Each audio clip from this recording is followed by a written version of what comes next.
It is Thursday, May 21st, 2020, and you're listening to the Beer Temple Insiders Roundtable. Remember, this is what we said. To never be heard, seen from again. Remember, this is what we wanted. Remember, this is what we said. To never be heard, seen from again.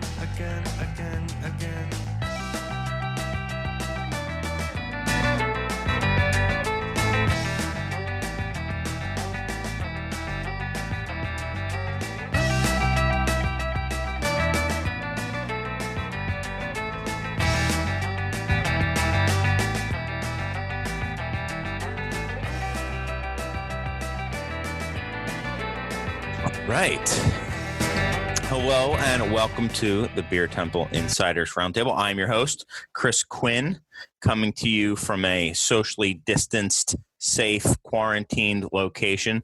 This time we're doing it at my home. First time I've ever done the show from my home, so we'll see how this goes. We'll see if we have screaming children. I think the likelihood of us hearing my children is extremely high. About a 50% chance one of them will come running in, likely naked at some point as well. So we'll see how that does. Good time to go with some video on this one. Anyway, I am Chris Quinn. I am the host of the Insiders Roundtable. Thanks to all of you guys for tuning in. And thanks, as always, to Lumpen Radio for having us on. The show will air on Lumpen Radio, although it was not broadcast right now. But nonetheless, thanks to the fearless leaders of Lumpen Radio, Misters Jamie Trecker and Logan Bay, for having us on all these times. And thanks to everyone out there who is listening, whether you are watching us online or via podcast or listening to us over the airwaves.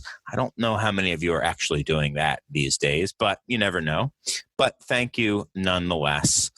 For those tuning in for the first time, welcome. Interesting time to come on and join this show.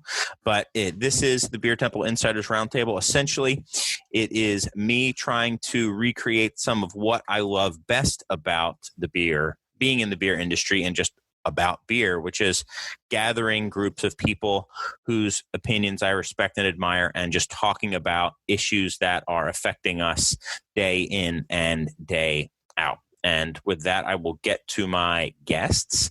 But before I do, I want to mention that their opinions are solely their own and are not affiliated with any other entities, such as Lumpen Radio or anything like that. And with that, I will get to my guests. Now, I always introduce my guests in order of seniority. That does not change. So I'll just talk a little bit while the senior member gets ready, takes a toothpick out of his mouth, starts talking. One of the original Dust Brothers, Mr. Eric Kapraun. What's up, dude? Thanks for coming on. Thanks, Chris. Mm-hmm. It's great to be here.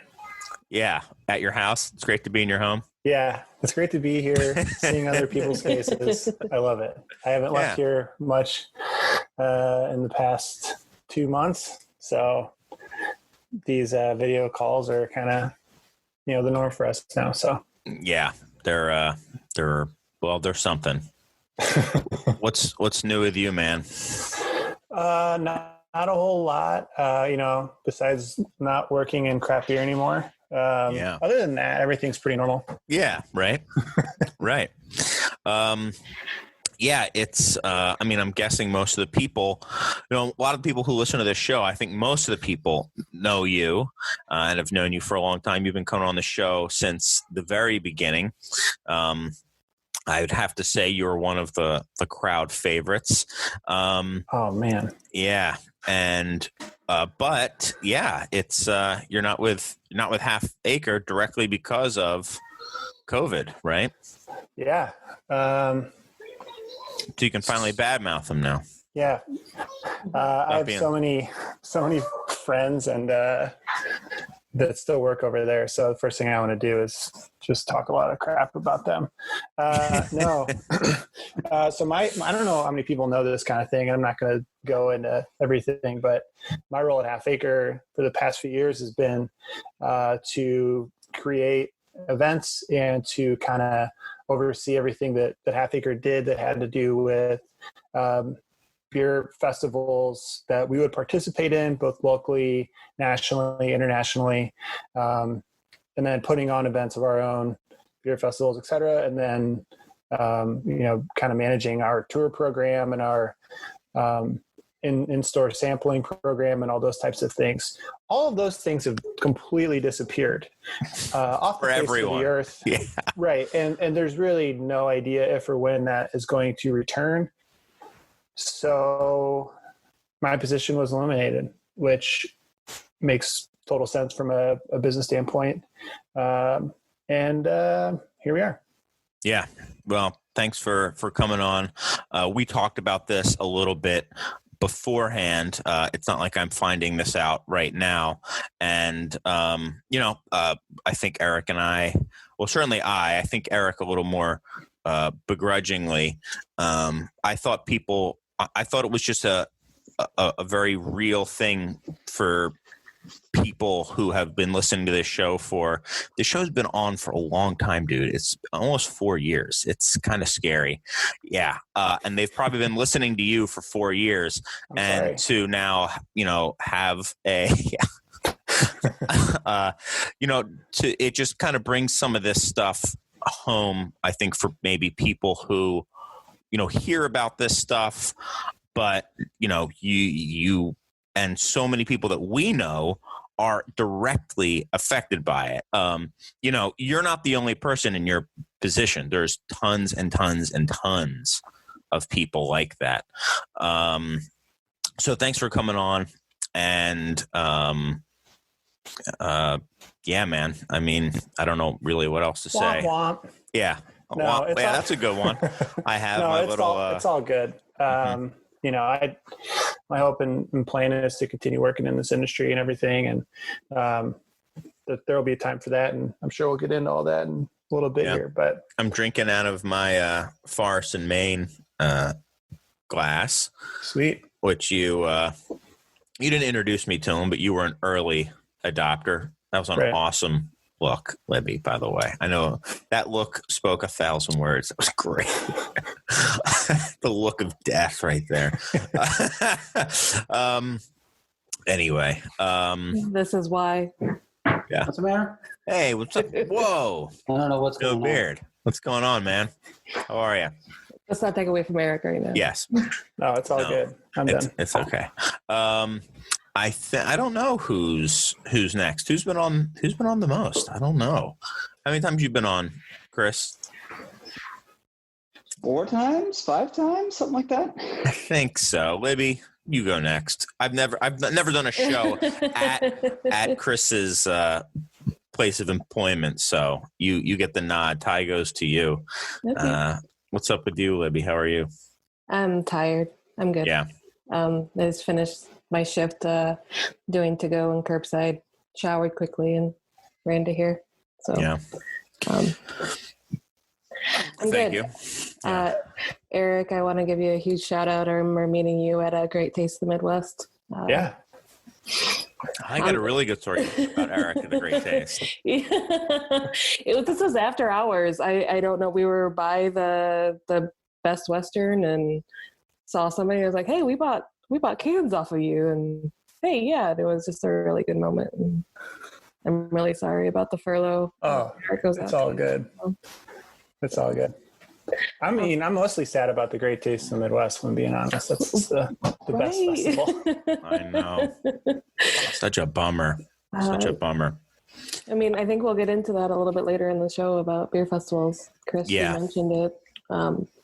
But I mean, good or bad, some of the best people I've ever met, including yourself, have been at beer festivals. So, but anyway, we're hanging in there. I'm doing good. I think everything's qualified. I mean, when I ask the question, when everyone asks the question, how are you doing? I think there is a huge qualifier there, all Right. things considered. Yeah. We're hanging in. I mean, that's like everybody's. I think that's really the most you can hope for. Well, thanks for taking time, and I appreciate you coming on and letting just giving your input. It's always great to have you guys on, and you've been. It's so funny. Like your second shift is considered to be like, it's almost considered like a Chicagoland brewery. But yeah, but nobody else. No, it's because you guys are so kind of ingrained in the beer culture here in Chicago. My next guest is Mr. Chris Furnari. How are you? I am doing pretty good, all things considered. Right.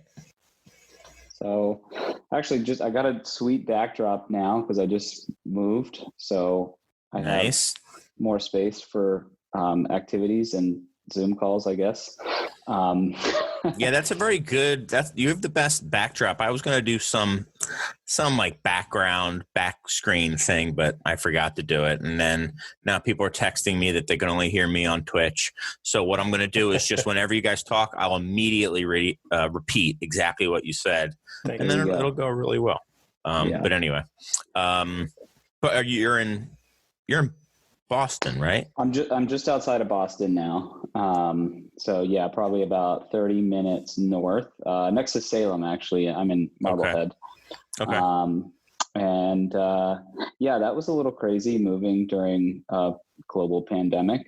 But I got it done, and here I am. I'm still alive. Yeah. Well, thank you for coming on. Let's get right into it. So is there anything you guys have been drinking lately, or is there anything that you guys are excited to be drinking? Maybe, whatever that means. Anyone can go first.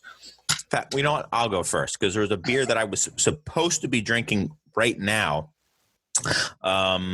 that I forgot to bring home because I always just assume I was going to do it at the shop. And that's the Dunkel from Second Shift that just came out. What's it called? New Flame. New Flame. And I saw it come in today, and I was doing the receiving, but I hadn't ordered it. I hadn't been told about it. And I said, I got it. I was in a room all by myself, and whatever the new beers are there, they bring them in so I can, get the barcodes and yada, yada. And I looked at it and I was like, New Flame, Dunkel Lager. Fuck yeah. And just like shouted that out to nobody. Maybe the only person in the world who would see a Dunkel Lager come out and get genuinely excited about it and be genuinely bummed that I forgot to take it home.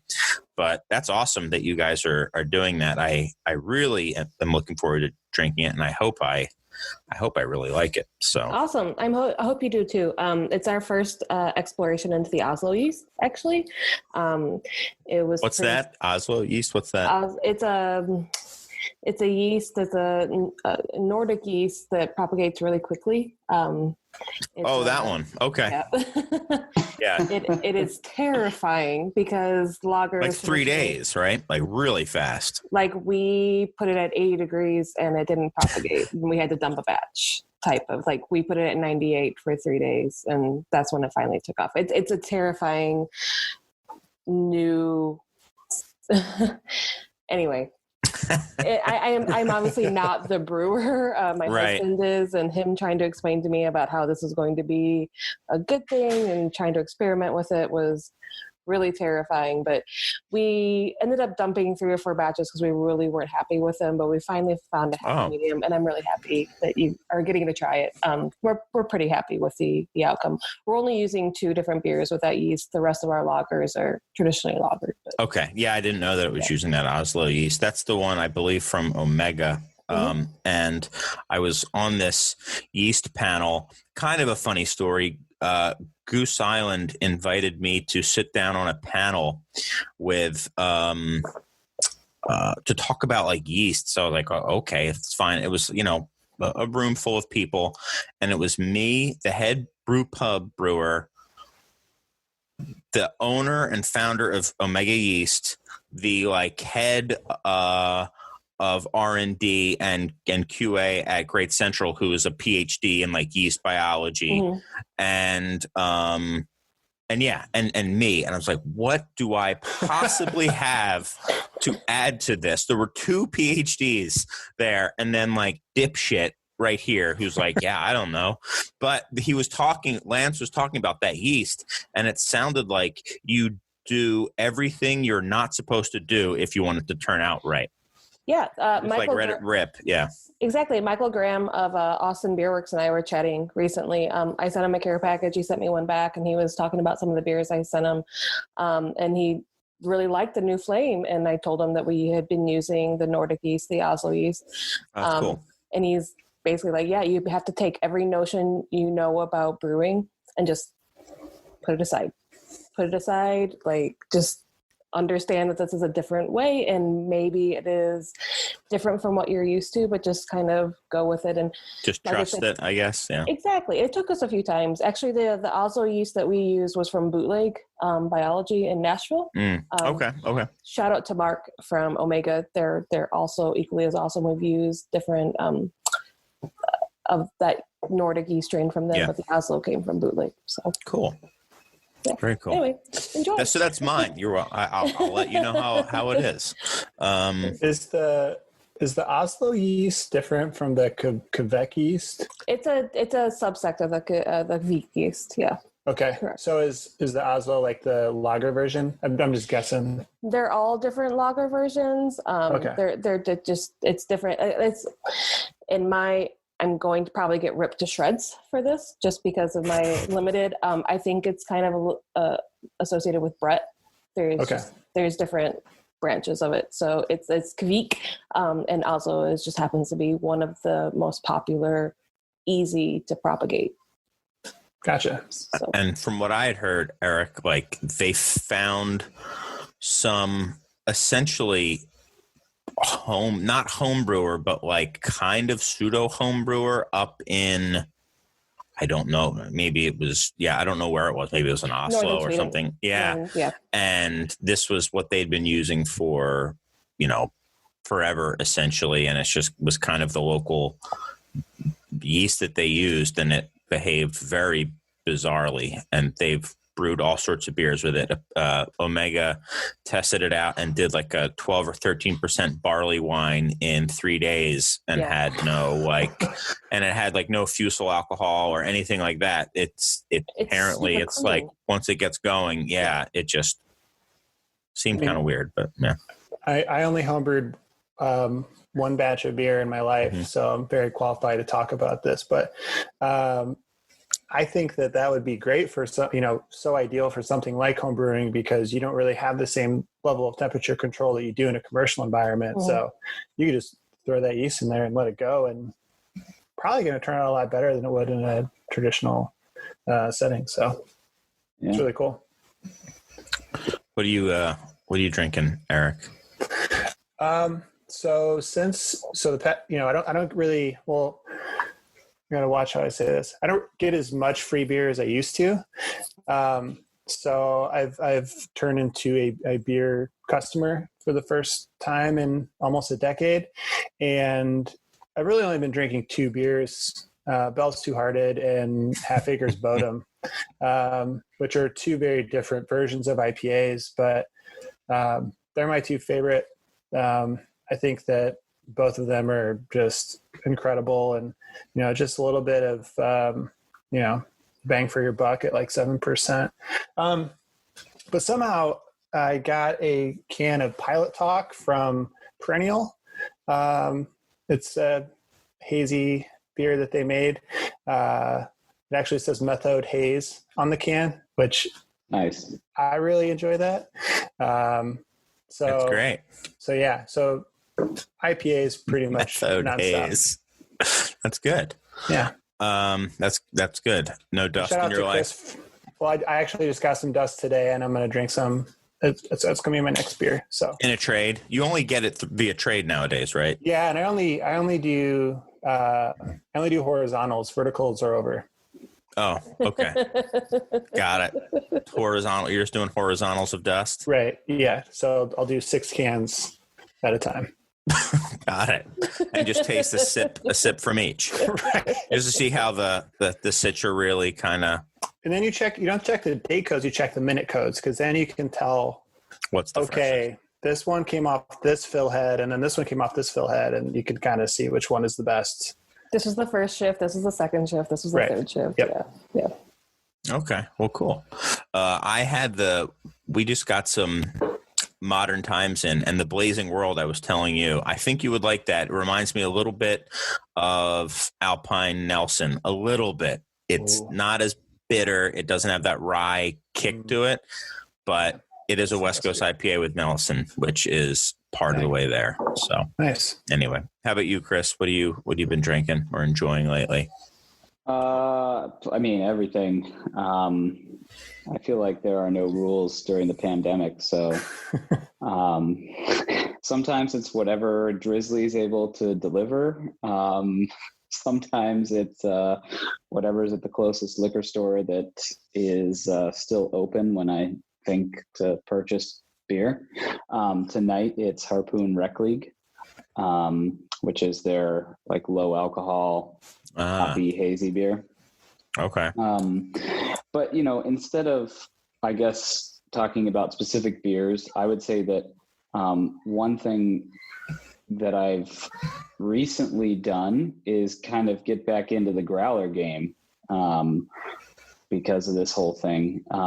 Actually from on-premise restaurants that were filling growlers. Sure. They got an exemption to sell alcohol to go. So, there were some, I would say, relatively like rare or, draft only type of products that they were sending out the door in growlers, and not usually a big growler guy, but hey, like I said, there's no rules in the pandemic. Yeah. I mean, we are certainly not big fans of growlers overall, certainly when compared to packaged beer, which we also sell. I understand if you don't really sell a lot of packaged beer, but all things are relative. Again, relatively speaking, I don't like growlers, but if there's a bunch of breweries here that are loaded down with kegs and are dying for somebody to try to take some kegs off their hands, and we have a draft system and people are interested in doing it, then by all means, yeah. Here's one thing that, well, we'll save it for later. Now, normally when we take a little station break, but we don't have to do that. So we'll get right into it. We're starting out with a light topic, which is what will the next 3 to 6 months look like for on-premise?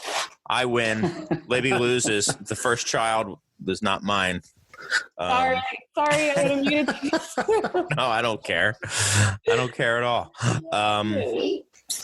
So just easy softball. I'll give it to you, Chris. Next 3 to 6 months, just tell us what you see.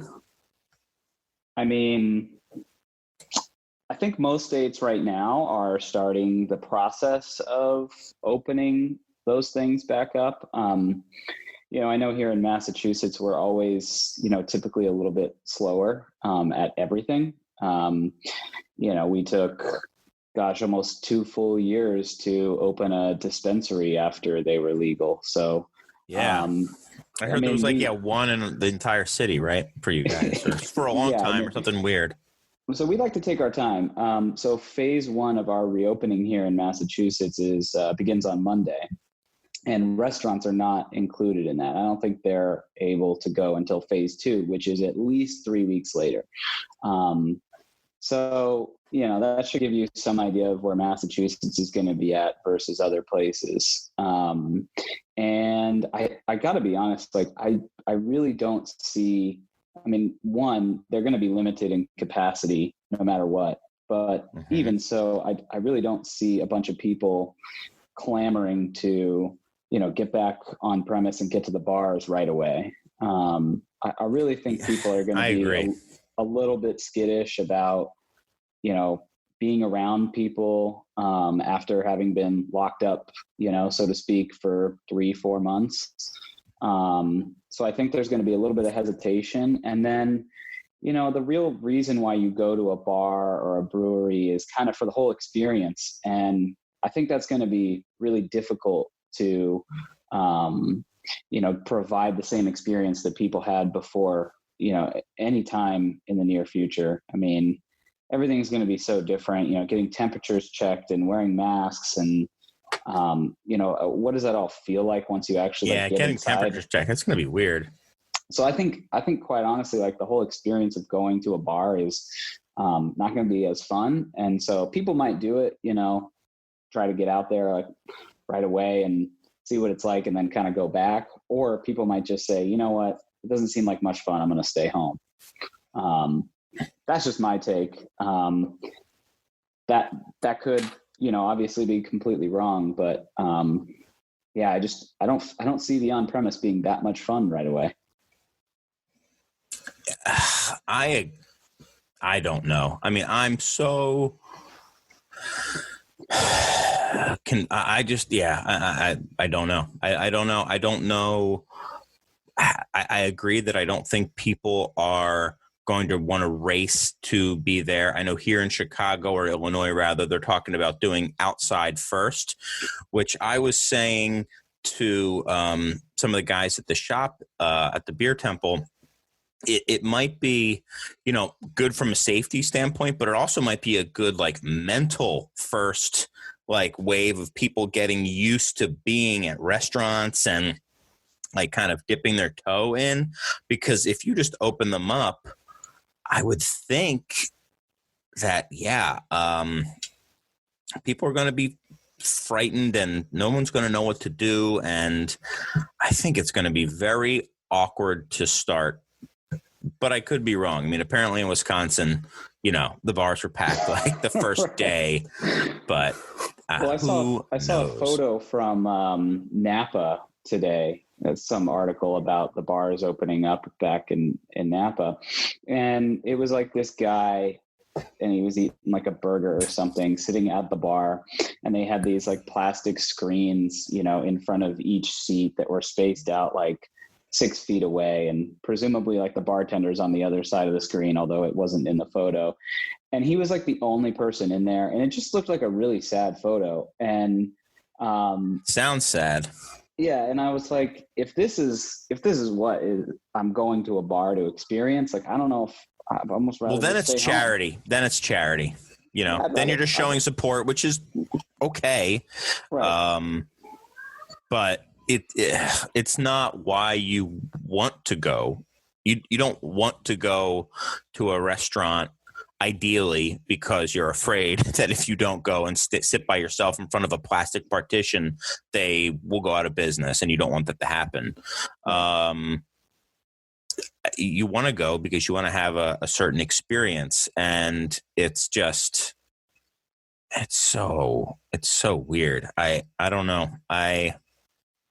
Libby, I mean, like, what are you guys planning on doing? So I was hoping that Eric could respond first, because I have firsthand knowledge of like what is going on. Like I have pretty strong opinions, and I would like to hear Eric's opinion first before I kind of delve into it, because I have experienced the exact opposite. Yeah, that's kind of where I was.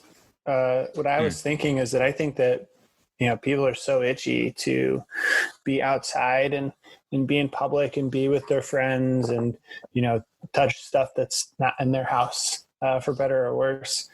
And I think that you think about a normal patio season where there's nice weather, and as soon as that switch turns and it's nice, it seems like everyone just loses their minds and all logic and rationale just go out the window. So I anticipate, if you're going to have a lot of places in Illinois where it's patio only at first, I think that people are going to lose their minds to try to get those spots at those tables and do what they can to be drinking in public. I do think it gives an opportunity for these these bars and restaurants to at least like start to have people in some capacity, so they can also kind of like practice for if or when they're going to reopen their operation up full tilt, and kind of adjust to what things will look like until, I don't know, this is eradicated, which who knows if or when that's even going to be. So I think people are going to lose their minds and go out and pour as much beer into their face as they possibly can. I mean, I could see that happening too. Yeah, I mean, that's... Whether or not that's the right thing, I mean, that's a totally different story. But well, I mean, I guess I was thinking about how I would feel, but I do think that the people who are the most comfortable and will likely be the ones who come out and go to these places first are also the ones who may be more likely to not follow certain guidelines. Absolutely. Yep. So I could see that. Oh yeah. Is that okay? Is that what you have firsthand knowledge of, Libby? That is what we have experienced. So our governor opened up the state this past Monday. And even before then, we've seen people that have tried to come in. I mean,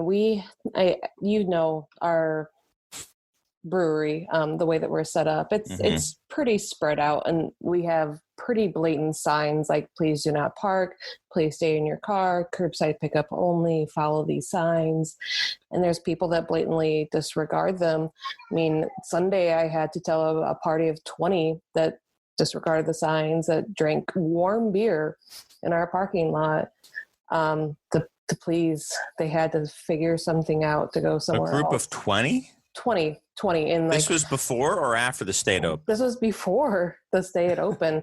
They opened up warm beers in our parking lot and thought it was okay to have a little get together. And wow, that's just it. Like the people that are going to respect the stay-at-home orders, the people that are going to respect restaurant, breweries, any sort of hospitality industries, directions are going to follow them, but the people that aren't are going to people that ruin it for the rest of us, unfortunately.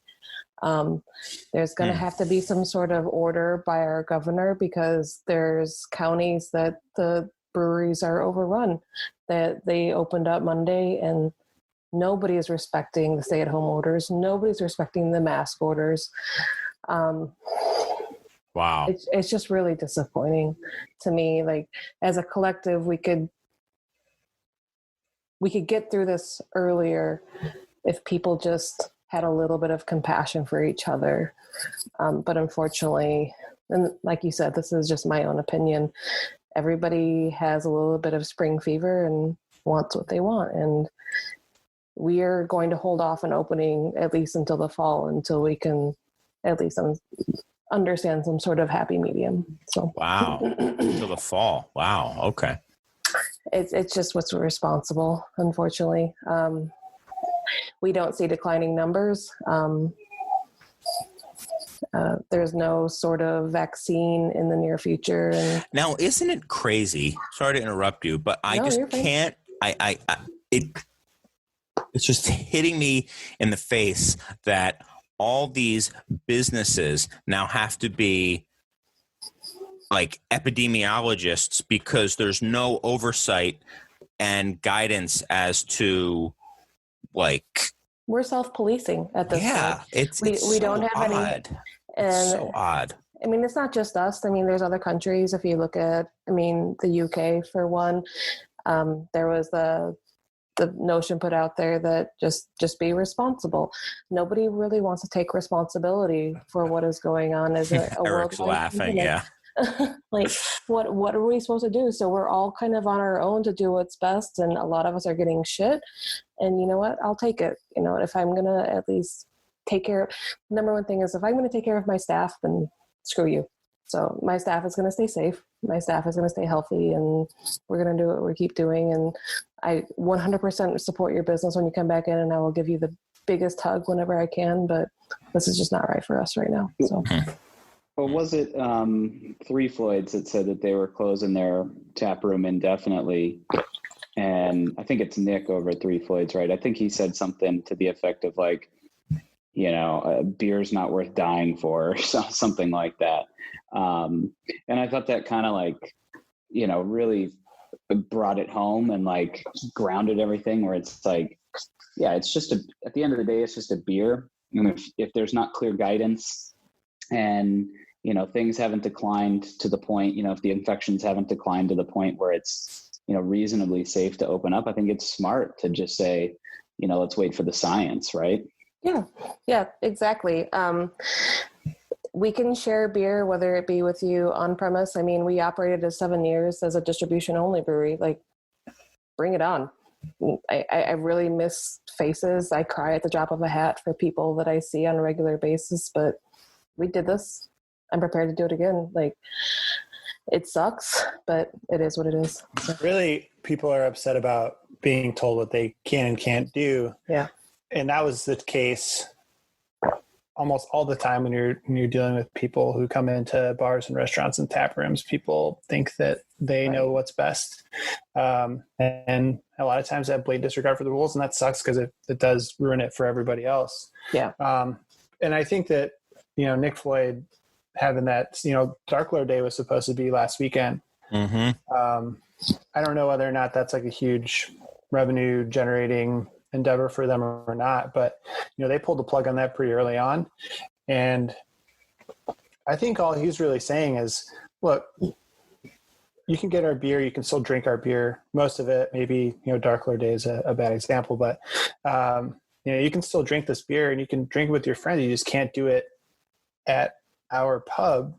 And we're sorry if that offends you. And that what blew my mind, and I guess this is just my ignorance, is it offended a lot of people that were saying that they were not going to buy it. I mean, this is such a small minority, but so many people online saying that it was a sham, that Three Floyds would think that the science is what they should trust, and that they're no longer buying their beer anymore. Those people are going to be offended or angered by something anyway. How much money are you actually? This happens in, I don't want to get too political, but like so many times, this is like what happens in politics. Like, you better do this or you're going to offend me and I won't vote for you. And it's like, dude, you weren't going to vote for him anyway. Or, it's like, how much Three Floyds? Oh, so you were a huge Three Floyd supporter and used to go to the brew pub all the time. But now because you can't, right. It's like, no, you didn't buy Three Floyds. You didn't go to the tap room. So nothing's going to change. You just have a way to vent your, anger at everybody is likely what happened. And what really kind of just frustrates me is I own a liquor store and a bar. I want to be able to. That's awesome. Also, Sorry. Didn't lose. My child did not come on camera first. But I don't want to, and don't apologize. Stop apologizing. Say hi, Anna. Hey, what's up? How are you? All right, keep going. Okay. Keep going. No, She can hear it. She can hear it. What I was going to say is, as a bar owner and a liquor store owner, I don't want to have to. I just want to be able to do what I'm told to do. You're allowed to open. Fine, we'll open. I can open on a patio. Fine, open on a patio. I don't want to have to think, is the government not looking out for my best interest or not doing what's right? And that's just really frustrating to me that we have to take matters into our own hands. And even I don't know what I'm saying at this point. So. No, you're fine. No, we do. Like, I think maybe a couple of you may have saw my political stance a couple of months before any of this went down about which one? Oh, I mean, this one was a pretty public one. Okay. Just about firearms and people that would have never visited our brewery in the first place, Anyway, that's just it. People that want to have opinions about taking a stance against you are people that maybe would have never visited you in the first place. And a lot of people that I saw commenting on the Three Floyds stance about not reopening their brew pub, are people that maybe wanted to visit in the next year or so. Probably didn't have any intention to, but if they happen to be in the area because it is Hammond, Indiana, like, well, mark that off my list. Well, okay, great. Like, if you didn't, anyway, sorry. Until there's slightest inconvenience. Until there is another hype beer that they have to get. Yeah. There's like 20 seats in that tap room anyways. Like, you guys aren't all going to get in anyways. Like, right. Yeah. And Eric, you know as much as me, as soon as there's any sort of trade bait or whatever out there, or check-in bait, or whatever you want to call it, they'd be right back there. I mean, yeah. Come on. Well, and I guess back to, sort of my point about bars and tap rooms being places where you have experiences, I guess it almost like kind of strengthens my argument as someone who is probably less interested in going to these establishments, not necessarily not supporting them, like I'd be more than happy to go to a brewery and pick up a 4-pack of beer or whatever it is. But if for years breweries and bars the entire, history of time, but tap rooms, especially in recent years, have really sold themselves on come and have this experience at our establishment. And that you cannot get that same experience now. And we have no idea when that experience will return, or even if it will return in the same exact form. So, for me, I wouldn't even be mad in a situation where somebody said we're not opening up, because I'm not going to get the same experience anyway. And that's that's half the reason why you go to a brew pub or a tap room, is to the ambiance and the experience and being with your friends and talking, striking up conversation with strangers, and all the trappings that come along with being on premise. It's kind of gone now. Mm-hmm. Yeah, no, it is. What? I'm really curious what breweries that I've kind of like tuned out. So I really feel like I'm the worst person to be on this podcast. But what do breweries that are like 95 to 100% own premise, what have they been doing to adjust? Do a lot of them just shift to curbside and they just lose that draft business and they just put everything into cans? I'm really curious about places like Treehouse, Trillium, Other Half in particular. I know. I'm woefully ignorantly, like, not paying attention. So I'm sorry for asking. I know. Trillium started delivering. So they just do direct delivery now, and they have different areas of Greater Boston that they deliver to on specific days. I don't even know if it's like fully legal for them to be doing that. They have they've always self-distributed, but going direct to consumer. Oh, they're going direct to consumer delivery. Yeah. That's. I guess their lawyer told them it was okay because they've been doing it. So I love. You got to love them. They're like, you know what? Might not be legal, but I'm taking that margin. Right. I don't care what it is. I'm doing on premise. The bar, or excuse me, the breweries that I worry about are the ones that didn't have any packaging capabilities or very limited packaging capabilities, because you can't just like, oh, we lost all our draft business. I'll just shift everything into cans. Like straight up brew if you don't have a canning line, Right. Well, there's a lot of breweries, I mean, similar to us up until 2 years ago, that use mobile canners. And the mobile canning industry is just overwhelmed at this point. And I mean, even when we were mobile canning before, we had to make the decision whether to buy a larger brew system or a canning line. And thankfully, God, that we bought a canning line instead of a larger brew system in September of 2019. And then thankfully, and I can't imagine what breweries that are going through having to try to schedule a mobile canning. You have tanks sitting open or sitting full and waiting for a mobile canner for probably close to 6-8 weeks at this point. And that's just lost revenue. That's heartbreaking to think about. Like, anyway, so. Yeah, just a side note too. I have a friend out in California who his dad owns a business called, I believe it's called E-Fuel, and they can take alcohol and turn it into ethanol fuel. They have a system. And even he told me that they have they're at capacity. Like they've taken in so much alcohol that was going unused to process it into, pure ethanol or whatever for use in hand sanitizer and whatnot. That they're they needed people to buy the sanitizer that they were making because everything was at capacity. Because that was one of the first things I thought was I reached out to him and said, hey, here's an opportunity. You have all these kegs that are sitting out there that are just dead soldiers now that need a place to go. Can we get them to your facility? You can turn it into your pure ethanol and, off we go. You can make hand sanitizer or whatever.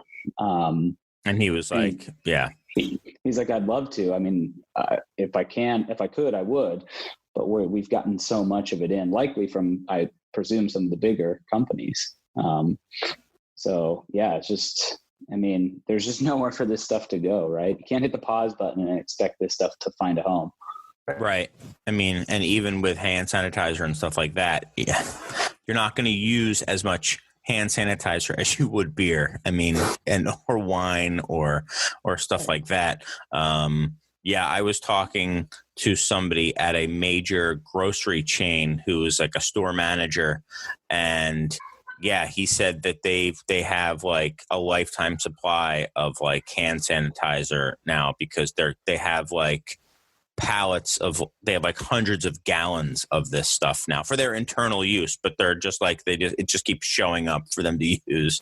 And, I know it's still difficult to buy on the consumer market in little vials and stuff like that. But even that, it's starting to kind of trickle out. I think it's interesting. Like, who knows? Like, the question was like, what's it going to look like in the next 3 to 6 months?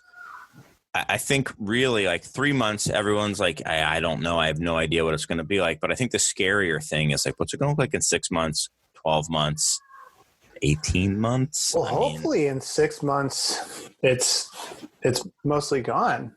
And we've all done our job and been good little maybe. Who knows, man? I agree in 6 months, but following the CDC pretty closely and reading a lot of medical journals myself, like they don't see a vaccine happening for 36 months, honestly, at least that it's readily available for people. The antibody test they see in realistically 6 to 12 months of readily available. But then you look at the on-premise people that are wanting to open back up, that are wanting to make up for lost numbers. Are they really going to carry craft beer, whose margins are much higher for them, when they could carry macro? Unfortunately, the number is they're going to probably carry something that makes them a higher percentage of money to make up for lost revenue than it is craft beer, despite where loyalties lie. And that's really just, it's not disappointing. It's just the reality. And I don't beget anybody for having to make up for those lost margins, unfortunately, but that's just kind of the reality of the situation. We are a higher cost brewery, and I understand that. And I know that we're probably not going to be selling a lot of on-premise beer for quite a while. I'm thinking up to 12 months, just because there's a lot of places hurting right now that if they want to stay open, they need to make money, that unfortunately our price point won't be able to help them with that more than what others can. So. Yeah, I think the other thing that we haven't really talked about here too is the to-go business, the alcohol to-go business. There were these temporary exemptions for bars and restaurants to, facilitate to-go alcohol sales. In Massachusetts, it took a while. Pretty much every other state went forward and said, go ahead, sell your bottles of wine and your beer. But I think it's going to be really hard for us to go back from that now, which I think presents an opportunity for craft brewers, because I don't really have any interest, and I would suspect a lot of people probably don't have much interest in getting a 6-pack of Bud Light from, their local tavern or whatever down the street, their local neighborhood joint if they're doing takeout. And if you start to play out the scenario of capacity limitations inside the physical premise and reservation systems that need to get set up and, just kind of the backlog, because again, it's like anything else, capacity, right? If every restaurant is limited to 25 or 40% capacity and they all fill up around town, the only option is still to go. Well, you can't take away the privilege of selling your cans of beer to go at that point. So we might be seeing alcohol to go sales 6 months from now when they thought it was going to be 30 days or 60 days of this stuff. Oh, it could be for forever. I mean, some places there's signs. I don't know what the laws are in Chicago, but I know there's like chalk signs outside restaurants that they're basically like, you want some margaritas? We'll give it to you. Yeah. Here, just take. We'll make you any drink you want. Just take it. And it was like New Orleans or something where you just like walk up and get whatever booze you want. And I remember, thinking at the time, like, I wonder how that's going to backtrack and if it'll backtrack. And I was on a call with somebody from like the Illinois hospitality. I don't know. He sounded like, I forget I don't want to talk too much because it was definitely a not on the record, or certainly not like to be broadcast, but sound like a lobbyist. But one thing he said was he quoted Rahm Emanuel, and he said, and I don't remember the exact quote, but it was, never let a crisis go to waste is what he said. Geez, and so gross. But he was saying, talking about, what we can do in the moment to help bars and breweries, get access to outside seating. And I mean, it wasn't necessarily gross in that sense, but it did kind of like my eyebrow raised a little bit. But it was like, okay, can we push through this law and this law and this law? And it was interesting to hear people are already trying to have these changes made and have them stick for as long as possible.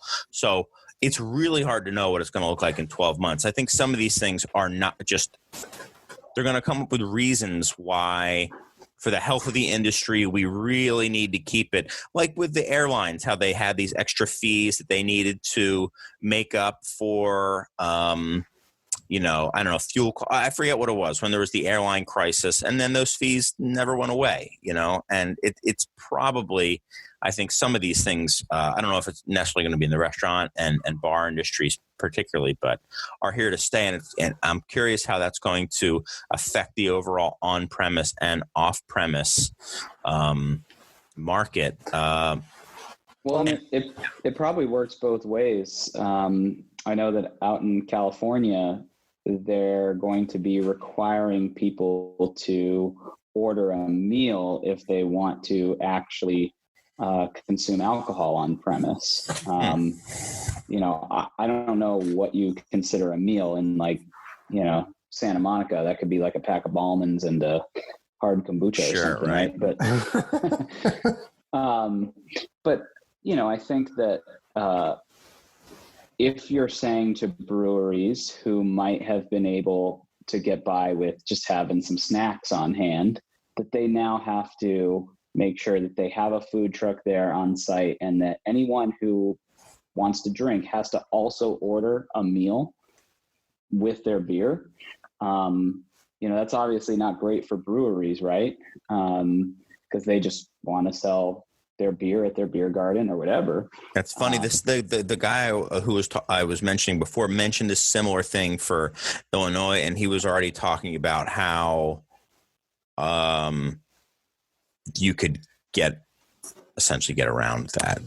I mean, it sounds like around everything. Yeah, it's like it's the Wild West now. Right. It's like, oh, I have one of those delivery kiosks in my bar. That's good enough. It was like the option to have food. And well, in California, they're making them eat and making them eat. Wow. Yeah. So, it could go the other way, right? Like it could work for and against people.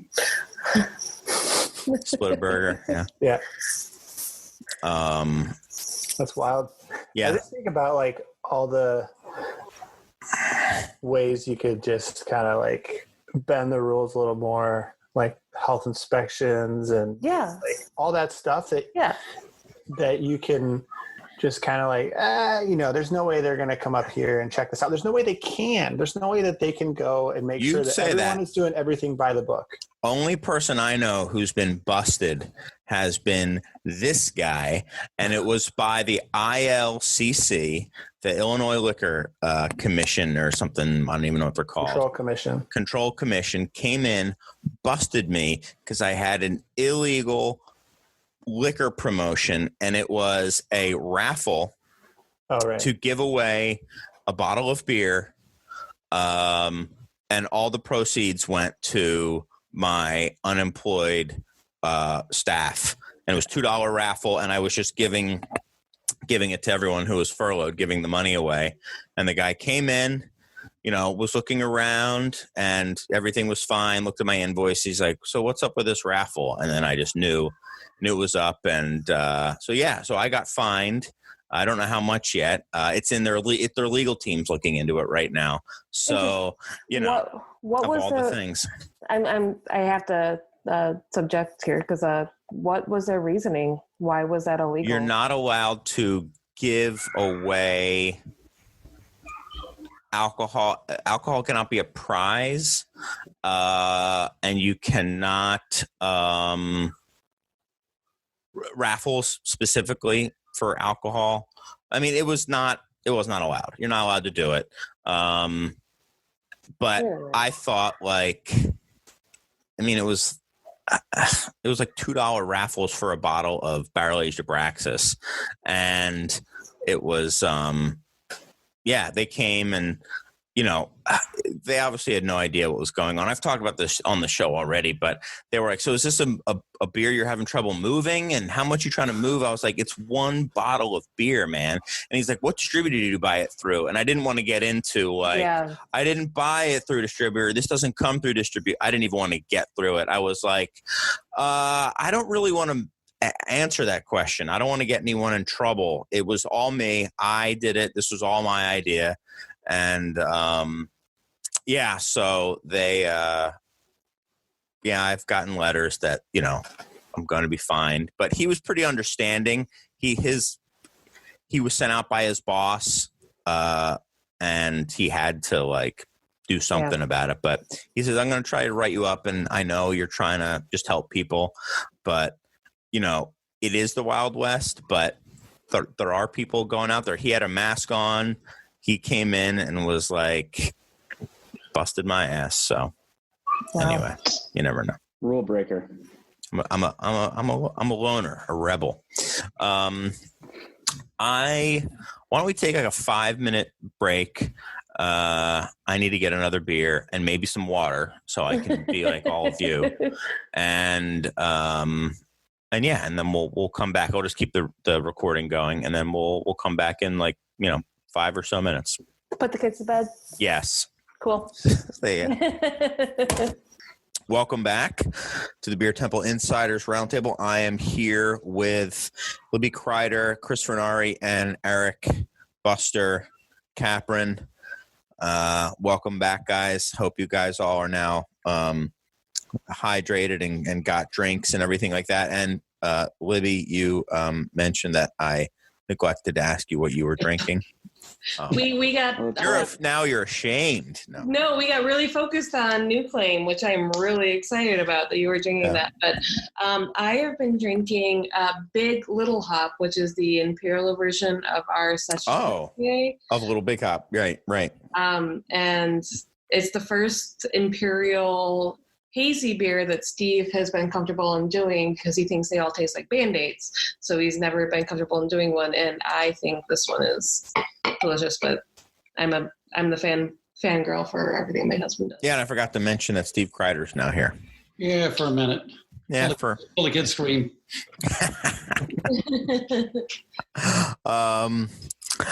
So the next thing we wanted to talk about, I think, is something that is near and dear to your heart, Eric. In one sentence, sum up what the future of large beer fests is going to be. Go. There is no future? Oh, okay. Moving on. Wow. No, We could dissect that one all night. I mean, honestly, I keep so. I went over to Manchester at the end of February and poured for Half Acre at Cloudwater. UK. Yeah. Yeah, in the UK at not in Tennessee, different Manchester. But I went and poured at the Cloudwater Friends of Family and Beer Fest, and I was coming off of a cold, and it seemed like the coronavirus wasn't really that prevalent in America or anything like that. But I started thinking about just how disgusting beer fests were. If you think about it, Oh, really? Pandemic, just like the amount of a spider web that gets created with every single time you get a pour of beer. You know, let's say you had a germ, and then you handed it to the person working at behind the jockey box or whatever. You give them that germ, and then they give you your beer back, and then they could just like, I don't know. I just think about the exponential spread of something potentially at a beer fest. And I never really thought about it because it's just not a very sanitary way for people to consume beer, period. There's so much back and forth. There's so much close interaction. There's so much touching. Like you're always being given, you use the same glass throughout an event. I imagine that when bars, restaurants reopen, that everyone's going to be taking new precautions and new measures to make sure that there isn't anything that's like going, that the spread of potentially of germs or whatever is going to be minimized as best as possible, or as best that everyone can. So I just don't, in this climate that we're in right now, I just don't know what the future could look like. It could look like a lot less people, and everyone has to be a lot smarter about distancing and just the amount of back and forth that you're doing, but also potentially a lot more waste could be produced. If the solution to a beer festival not having a lot of back and forth interaction with passing things back and forth, it could mean that you're just going to be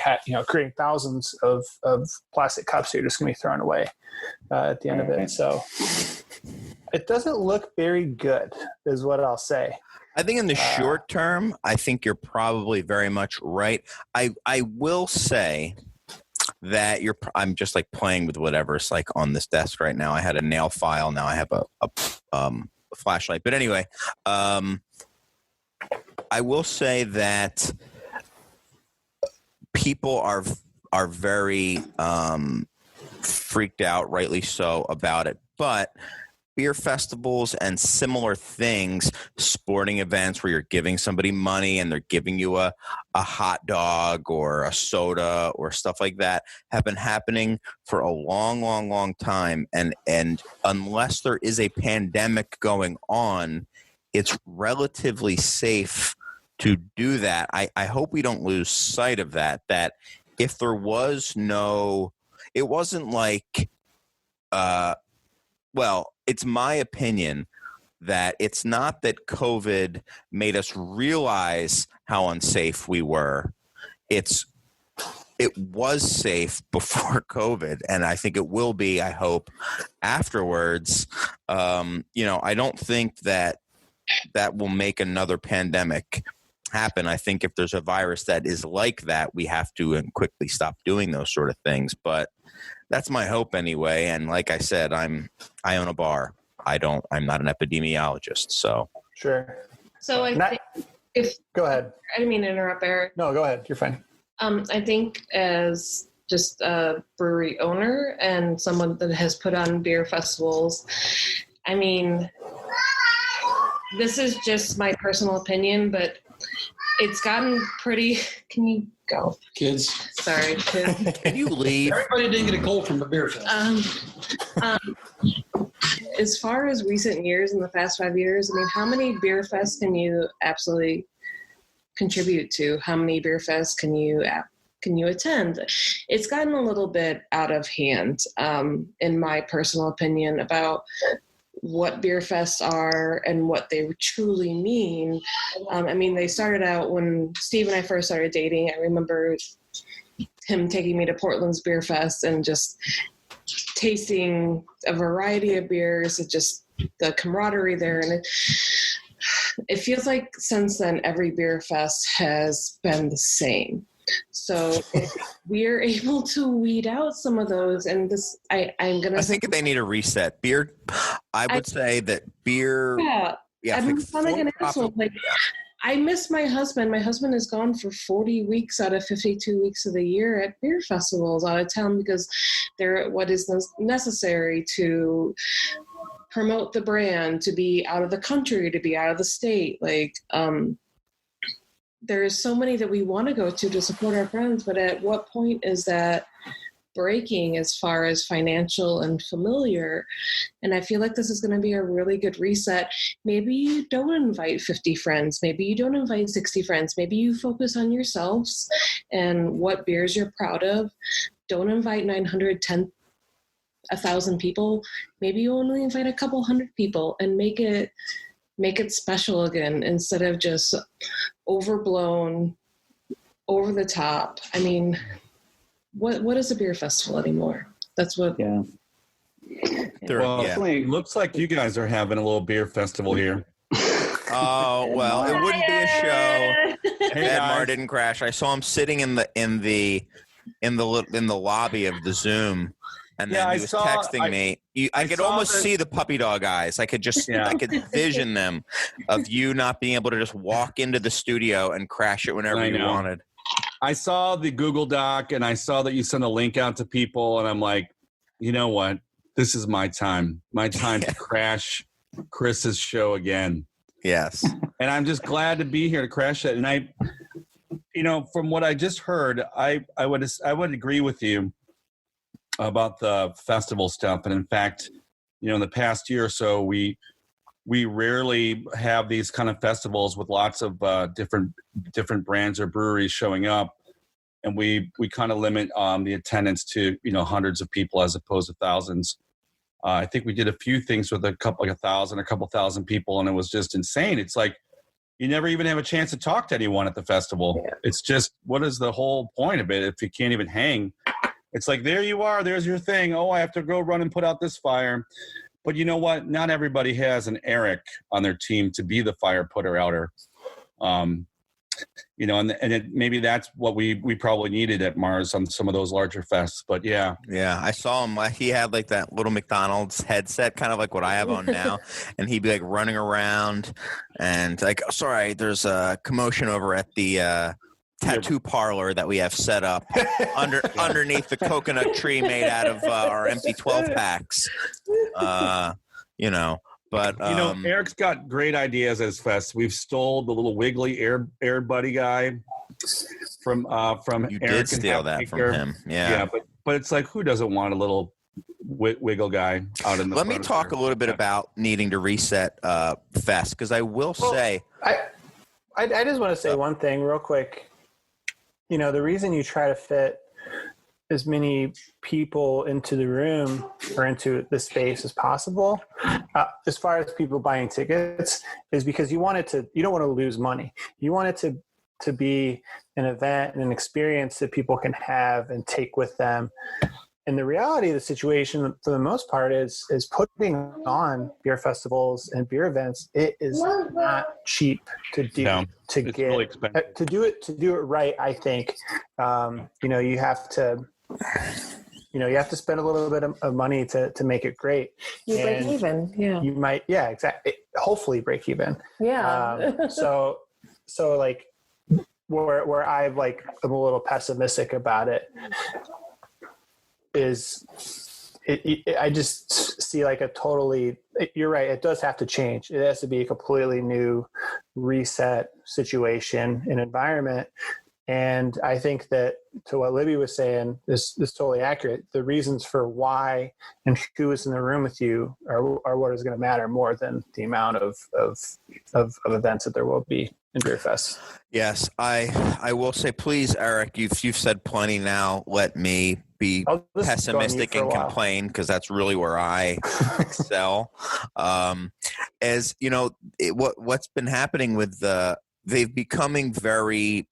I mean, it doesn't surprise me at all, Libby, that Steve is away 40 weeks or something doing these fests, and they're all kind of feeling the same because, there's an outdoor festival season here in Chicago, and, anyone from Chicago who's been here for any amount of time will know what I'm talking about when there's certain ones that they're going to be the exact same. They're going to have the exact same vendors, and then they'll have these kind of experiential things or whatever, but they're just kind of pretty cookie cutter. And it does feel like there are breweries that are almost on a circuit and there's different circuits, and there's even the international elite super cool circuit where it used to be just the Copenhagen beer celebration, but now there's all sorts of other ones too. And now I don't want to name other ones because they're not individually, they're not bad. It's just they're all kind of collectively diminished when they're not unique anymore. And I think that's what's starting to happen is everybody's having their invitational. Firestone Walker is still on my bucket list and was the first and still may be the greatest. But there's lots of invitationals now, and because it's a cool idea, and I do think it's kind of been watered down and it needs a reset. I think, I don't mean to interrupt you, but COVID. I think that breweries resetting, and instead of focusing on invitationals where we invite hundreds or dozens of other breweries, but focusing on yourselves, focusing on what made you a brewery, what made you want to brew beer, what brew did you want to brew that made you open up this brewery, what person did that, what people did that, and focusing small and going from there is going to be what really matters in beer festivals going forward, because Beer Fest invitations have gotten so overblown. We've attended so many, and I'm so thankful to be a part of a dozen of them that we shouldn't have ever been there. Second Shift is just a blue collar brewery. We should have never been a part of them. But focusing on yourself, focusing on the beers that you're really, really proud of, and showcasing them instead of trying to bring in another brewery that brings in a beer that makes your beer fest worth attending, I think is my hope for a beer fest going forward from now. So I think there are probably two questions that I would hope people ask themselves. It's really the same question, but two groups of people that people ask themselves after all this with respect to beer fest, which is one, if you're a brewery that's participating in the beer fest, what are you trying to accomplish by attending and exhibiting? To your point of not being able to see your husband 40 weekends out of the year because he's traveling the circuit. What's the goal? Why are you trying to capture new consumers, introduce your brand to new people, move a little bit of beer? What's the goal? And then two, from the consumer side, consumers need to also ask themselves, why, what is my objective while I'm at this fest? Is it to try 40 different beers in a 2-ounce sample that I'm never going to remember? Or is it to go spend 2.5, 3 hours with a close group of friends, and maybe I only try 3 beers because they're serving them in full pints or whatever, and I'm buying a ticket, but I'm having a really awesome time listening to a band, trying some food, hanging out, and spending 2.5 hours away. Yeah. And I think those two things can kind of help set what Beer Fest become after this. Because if it's the latter, right? If it's we're drinking cans of beer and you can only drink 2 of them or 3 of them or whatever it is, and you're having a fun time, that seems a lot more sanitary than 40 different exchanges of a 2-ounce glass, and it seems a lot more fun. So I don't know. I kind of that's how I would hope people start to reassess. Chris, that's a great idea in terms of limiting the amount of beverages that are handed to people during this time that we live in. But, just listening to you guys, I mean, one of the only ways I can ever leave town ever, because there's always work to do, is if someone invites me to a fest 6 months from now and I put it in the calendar and I can tell everyone and I get to go. And some of the greatest times I've had has been leaving town and going to a festival. Yeah. But I know that you might be having some fatigue because Steve, you know, I mean, he's at a lot of festivals and it's helped build the brand. And of course you have your beer in a lot of different markets, so it makes sense to go to those markets. But I mean, some of the best vacations I've had were with festivals hosted by other breweries all over the country, all over the world, and some of those memories are some of my fondest, especially talking to you know, the one trip we did, Chris, back in the 60s, going to Holland and, you know, and going to check out a weird beer fest and seeing the beer culture there and dealing and meeting all these weird European breweries you've never heard of. There's that kind of exploration thing. Yeah. That's where that beer came from. Yeah. Dust, baby. Remember the Dust Brewers? Yeah. But anyways, I think if you guys are talking about how do we do fests now, like in the next year? let me tell you something that happened today. I got a call from a guy, Ed, or everyone, who did big beer fests. I think he might have done one at a big venue, a big venue here in Chicago, and that obviously wasn't happening. So now he was working on doing virtual festivals. I'm curious what you guys think of this. So his idea, and he's definitely not the first person I've heard with this kind of idea, is you get a ticket that gets you 12 different beers, one from 12 different breweries. I think local or something, I don't know. But then you can either pick them up at a location or they're sent to you. And then you have access to like a Zoom channel or some private channel or something like that. And there's maybe some talks from the brewers or that's what else is doing. Yeah, a lot of breweries. So that, and then also some like pre-cut stuff. What's your, like I said, I've heard other people doing it. This guy thought he was going to sell like 1,000 tickets to this thing. Good for him. That's great. And he was just talking to us about maybe helping out with some logistics. But well, you know, people are doing that, and I think the best model to follow is what Renegade Craft Fair has just done. Renegade Craft Fair sets up a site with all the different vendors, a link to like their who the vendors are, and then each vendor is doing like a live stream, and you can interact with them and talk to them while you click around at all the different vendors that you're looking at. And in the background, you could hear, like for example, Lumpen Radio was DJing this virtual event. And it allows people to be introduced to probably the brewers in this case, or the representatives of the brand, in a way they never have before and had that much time to even talk to people. Because most guests that are going to a fest get like, you know, maybe half a minute to say, "Oh my God, thank you for being here. I love your beer. Tell me about this beer." Or they're like asking you questions and they got to move on because the person behind them is like, "Yo, get out of the way. I need to get my beer. I need my haze whale now." You know? Yeah. So I got my untapped check-in preloaded. How many adjuncts Out are of in my this? way. Yeah.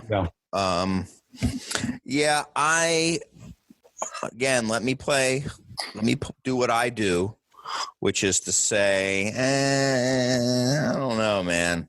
If I was like that sort of a fest, I like the idea of people discovering things and talking to people and it being a way to actually be more intimate with someone than you could at an actual fest. But the idea of what it sounds like to me is like, I don't know, I'd rather go play a video game or something like that. I wouldn't want to do like, so what do? I get a box and then I open up the beer and I just don't know if that sounds like something I want to do. Chris, you have all the beer. So you're not the target for this. For someone who's already played video games, like myself. Right. Maybe that's the thing. Like, if you're into beer and you like you're the Steve Crider of playing video games. You play it, 40 of every 52 hours. 40 weekends out of the year. Yeah. Or I don't get to. Some of my greatest memories are me being alone, having time to play a video game. Yeah. Well, the thing is though, playing video games with other people is, even more exciting, right? They call that multiplayer, Ed. Yeah. But yeah, I think that this will work, Chris. I think you'll be surprised. I mean, we have so much interest from people who want like a 4-pack from Mars they could buy, and there's a date where they can come in and talk to the brewer and talk about the beers and do a virtual tasting.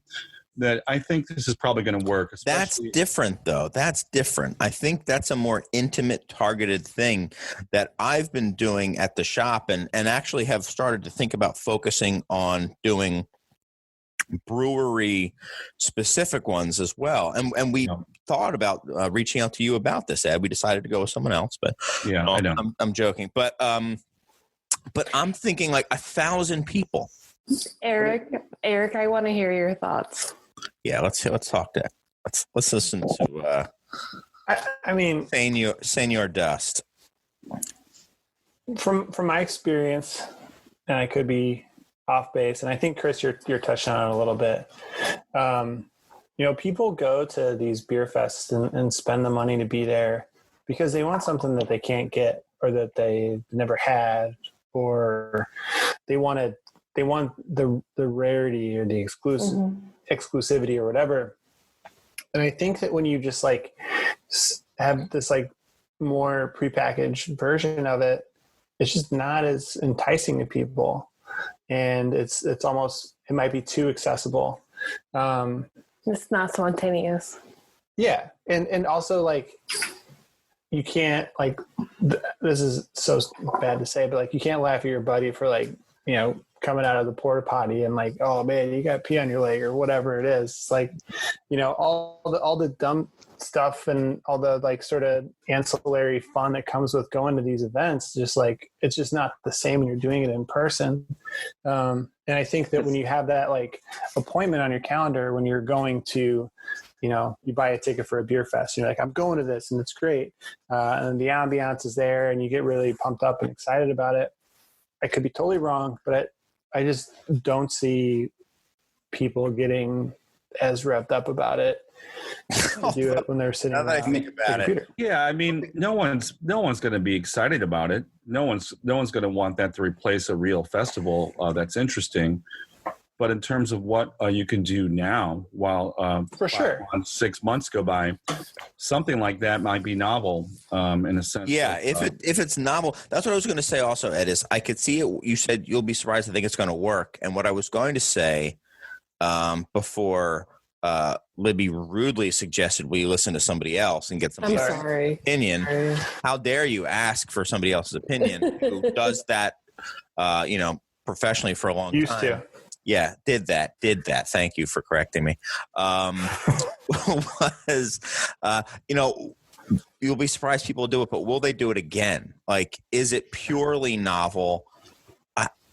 I don't know. I mean, I guess I would try it. You're right, and see how it works. And there might be funny things. If you can see some of the other people there and be like, look at that dude. He's wearing a pretzel necklace. Yeah, and also remember sitting in his downstairs guest bedroom. And Chris, what people are doing with Zoom right now, they're having these conferences. Of course, people are familiar with this in the corporate, universe. But you're able to make breakout rooms. You're able to do presentations. You're able to do so much in terms of like. Well, that's what this guy is going to do. He's going to do breakout. I mean, there's a lot of preparation to actually do this as much as a festival in terms of preparing the media, preparing video content that you might present. You might have simultaneous tents or rooms to go to in which you'll experience something. So it actually has been done pretty well. It's very difficult to do on a technical side. So you'll need a really great team of people to manage those streams, manage the green rooms, manage like where people are going to be talking. Like, who wouldn't want to hear like, hey, every hour there's an interview with a different brewer by Chris, And by the way, hopefully you got your 12-pack. What are you drinking right now? If you want to go to some rooms where people are listing guest rooms and chat rooms where they want to go, and then you can see them with their giant pretzel on and whatever outfit they're wearing that they normally would. People are wearing crazy crap on their little cocktail happy hours already on these video chat the video interface right now with the chat rooms and Zoom or whatever, Google Hang. And I'm just trying to tell you, man, it's a way probably people will connect more and have more conversations than they would at a fest. It's just going to happen. So But you're right. How many of those it's not going to be like everyone who's doing a festival will be able to do this, right? It'll be possible. You'll have to be a big producer. A couple of things, Ed. You're exactly right on the breakouts. My girlfriend actually does event planning for a tech company, and they just had an event yesterday, and it was all day event, and they had a bunch of breakouts, and kind of checking some of it out, like, well, what happens if you click on, that room sponsored by Microsoft or whatever, and there's somebody in there talking, answering questions, doing all that.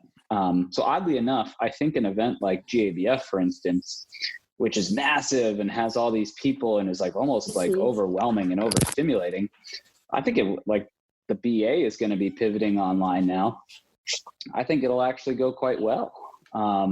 Because there's a passive element to all this and there's a tactile element, right? So you get let me interrupt you. That passive element is, think about this.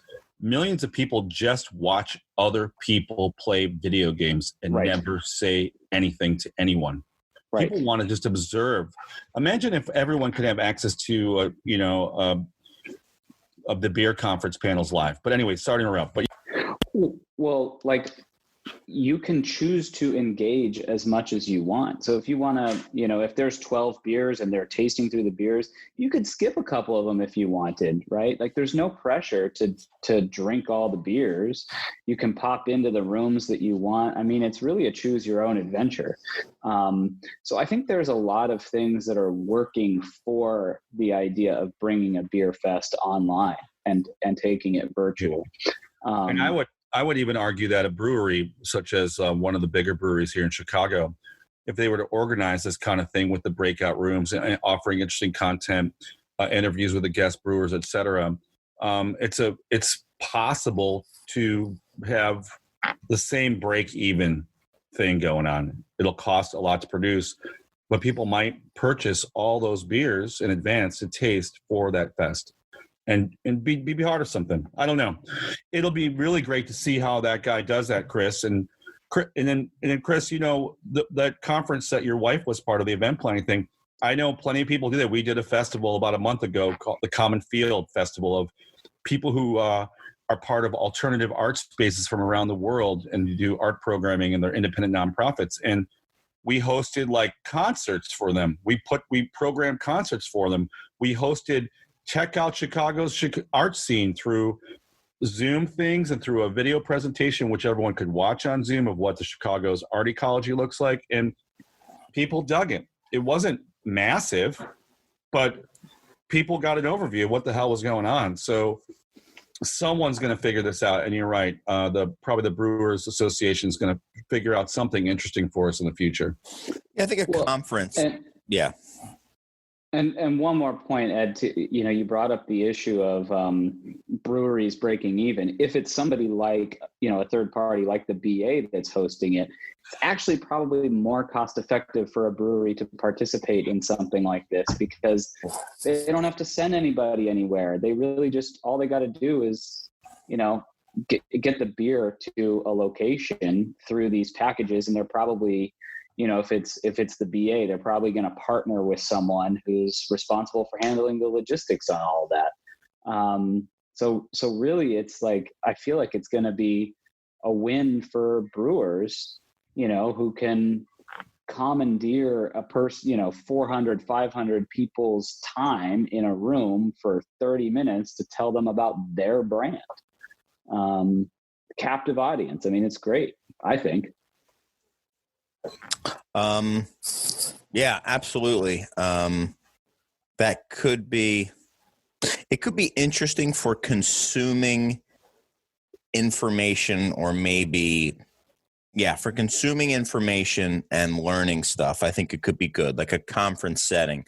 I don't know if a pure festival, maybe we're calling them festivals, but maybe they're no longer truly beer fests as we have experienced them in the past, because what everyone has said is their favorite part about it is largely non-existent, at least from the industry side. some of your favorite memories being from the beer fest, a lot of those would probably go away, Ed. But from a consumer standpoint, if you can easily have access and learn things and have breakout sessions, I think it's just a reinvention of what a festival is. I mean, information and learning goes way up, networking and peer-to-peer engagement goes way down. Yeah. However, I could see these breakout rooms becoming hot trading centers. I could see that the people are just like, what are you drinking? Like it's gonna boost the resale economy like in ways we've never imagined. Oh my God. Can't wait. I was at the Burials Burn Pile Fest a few years ago, and then even at the Cloudwater Festival that I was at in February. I think that seeing those like off-site or like maybe not part of like the main event, like breakout conversations and talks with brewers, those were super well attended and people were super psyched about that. I think what were they? They were just like, what were they? They were just like a topic. It would depend, but yeah, it would be like a topic specific to a brewery or to like three brewers that were there or something like that. I think that the part that I just have the most trouble with is like the tangible aspect of it. It's like, the conversation part, obviously very important, and then you can have like a back and forth dialogue. But I feel like such a big component of those usually is like, okay, cool, I'm going to pour you some beer. And this is what's going to make this great. I'm going to talk about this beer. It's breaking bread in a way, Sure. That's kind of. I feel like that always makes it feel special. And maybe that's entirely possible. It'll just have to be in a different way. Let's talk a little bit, unless there's something else that we need to talk about festivals, about consumer buying habits, and if anybody has noticed any change. Generally. Yeah. What's up, Libby? You raised your hand. So we sat on roughly 1,000 cases of Saison. I don't know if you saw from your distributor that distributes to you, of a Belgian style Saison, the raspberry version, the hibiscus version, and the lemon version. We had roughly 1,000 cases when we started. Basically the pandemic, and we quickly shifted to it to go, and we were down to 0. So what people are buying when they don't think other people are watching has been incredible to me.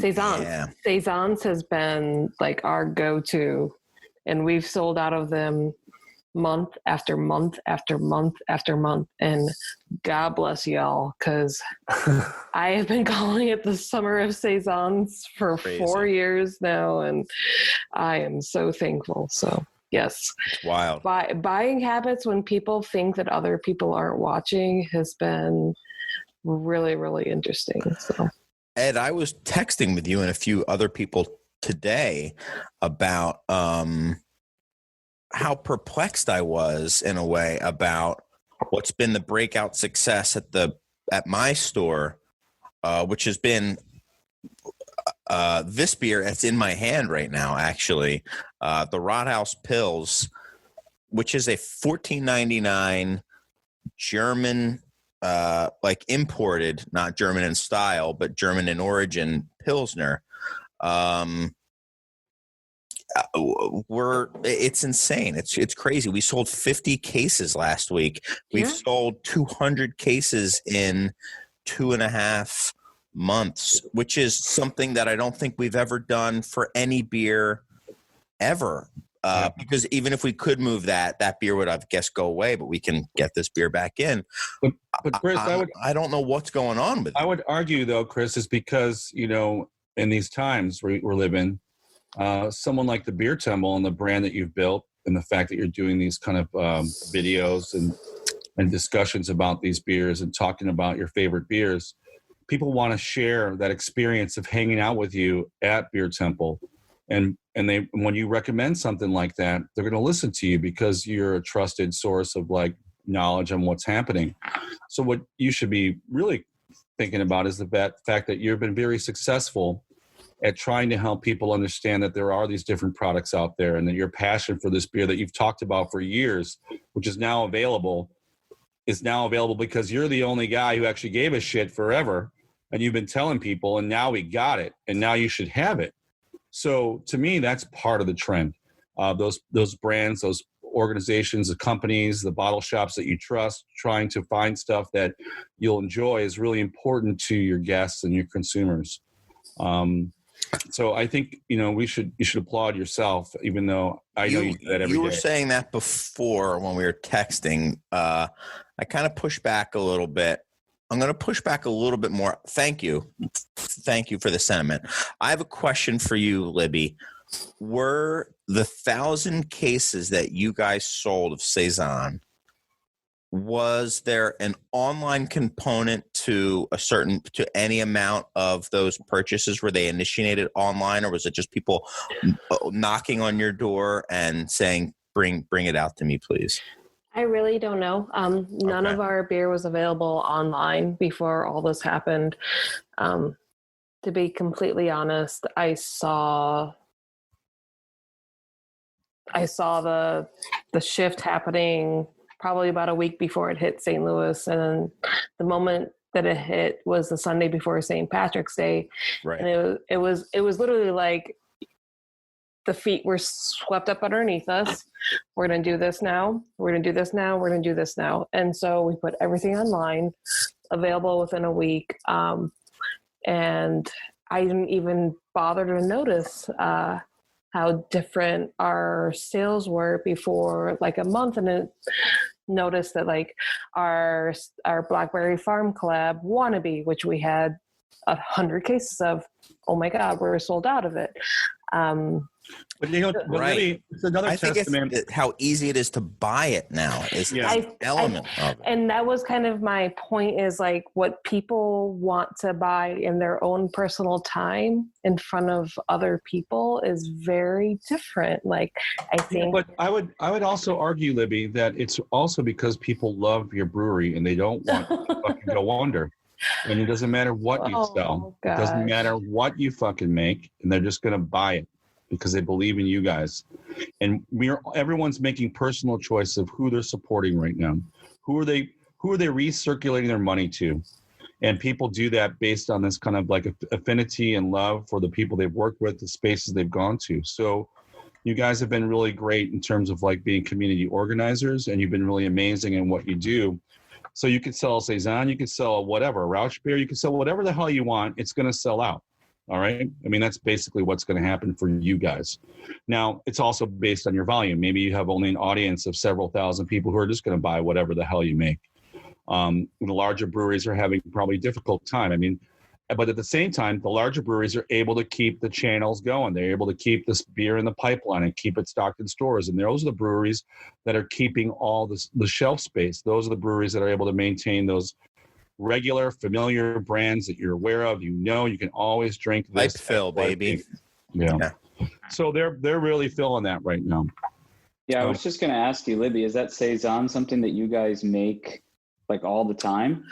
It was something we made on a regular basis until we kind of started to see a backup of it, and that it wasn't really popular as far as to-go sales. I don't know. Talking about Katie? No. Katie and Bridget have always been fine. Chris, I don't know how much you know about our brewery, but my husband and I are constantly at odds. He brews the beer. I constantly tell him how wrong he is. So he sounds like a couple. So we started this line of Belgian style Saisons. He's in love with De La Seine. He wanted to brew beer like De La Seine and wanted to release brewer's beer, man. Every brewer does. Yeah. But he wanted to release it in St. Louis, and he released all of a sudden 1,000 cases without really giving me any sort of like preemptive being able to promote it. And all of a sudden we're sitting on these 1,000 cases.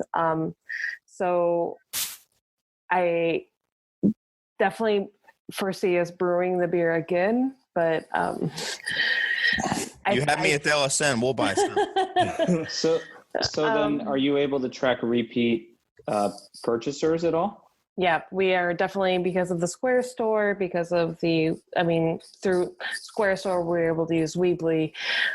We had over a 800% new buyer for just our Saisons alone, which is insane. Like, to me, that's insane. Well, do you think that has to do with you being vocal online and talking about the reality of the situation and how it's impacted your business? Because I mean, for me, reading about it from Chicago, I think that being very honest and forthcoming about how this has affected you guys and your brewery, like, that's the reality of the situation. Like, for me, it's like, it's heart-wrenching as someone who's had such a, I've been impacted by it, obviously, but the amount of skin that I have in the game is so much smaller than you guys do. And I think that seeing you being very honest about your story and how it's impacted you and your relationships with your employees and all that, like, it's been, it's been, I don't want to say it's been good to read it, but it's been nice to see somebody be honest. Yeah. Be real about the situation and how it's affected. It's cathartic. So I think that I would imagine a lot of people that may not have known about you guys or about your beer before saw that and reacted to that. And it might be cathartic for you, Libby, but I think it's touching for other people. I don't think it's cathartic for them. Yeah. So to be completely honest, Steve is really against me being as vocal as I am. But for me personally, being as an emotional person as I am, and I mean, it took me a while to realize that I wasn't the only woman who felt talked down upon at Beer Fest. I wasn't the only woman who felt talked down upon as far as beer, and sharing that, and then feeling now that I am now a comrade. I'm not just another person in beer. Like, I can hold my own has been really self-empowering. And then being vulnerable is a part of the human cathesis. All of us have our vulnerable parts. And if we don't share them in some way, shape, or form, then it outlets in some way. And this pandemic has definitely shown me, like, I'm in a loss for words. Like, I just know that being able to share what we're going through makes somebody else feel like they're not alone has made me feel better. I appreciate all how local you are, right, Libby? Like, the way you're describing what's happening in Missouri, the way that the government was opening up businesses, and the way you responded those are the kind of, like, that's the kind of guidance the industry needs. Those are the kind of things that people need to hear when we're making decisions, because we're really just overwhelmed with garbage, and we're overwhelmed with pressure to sell, and we're overwhelmed with how do we get our businesses back, and how do we employ all our people? And you're articulating things that aren't really well known, that people don't want to share. They want to just say, like, you know what, we're doing what we're doing. We're trying to do what we're doing. And you are very vocal about it. I mean, no, this is bullshit. Like, going back to what Chris said, like, there are certain states opening up that we don't feel comfortable with. And when you don't feel comfortable, like, you need to share it. Like, the reason that we're small businesses because we're family, and, like, you need to be able to share that, and you need to not be able to feel like you're going to offend somebody. Like, yeah, of course I agree with you there. Let me, I think this is a very good time for me to share an email that came in. This email came in from Bill Gegenheimer on April. Hi, Bill. Oh, you know it? I know, okay. Bill, yeah. Okay. This came in April 12th. It says, and he says, "Hi, I've been listening to your show for a long time, and I must say that your most recent show with Doug, Randy, and Dan was one of the best ever. Listening to you folks struggling in almost real time with how to deal with this pandemic and the human aspect was so very real. If I may make a suggestion, check in on Libby Crider at Second Shift. I know you've had both Steve and her on the show many times. Even though they're struggling, she's putting together care packages for folks in the community just to brighten their day a little bit. Folks from all over have been, quote, ordering beer on their website to make a contribution to help with this effort. My wife and I did this, even though we have never visited St. Louis. We were going to visit for the I Am a Craft Beer event that Second Shift was hosting, but, well, you know. Also, I'm trying to support some other local breweries here in the Las Vegas area, as much as I can by ordering curbside pickup. Hope my liver forgives me. Good luck to you and yours.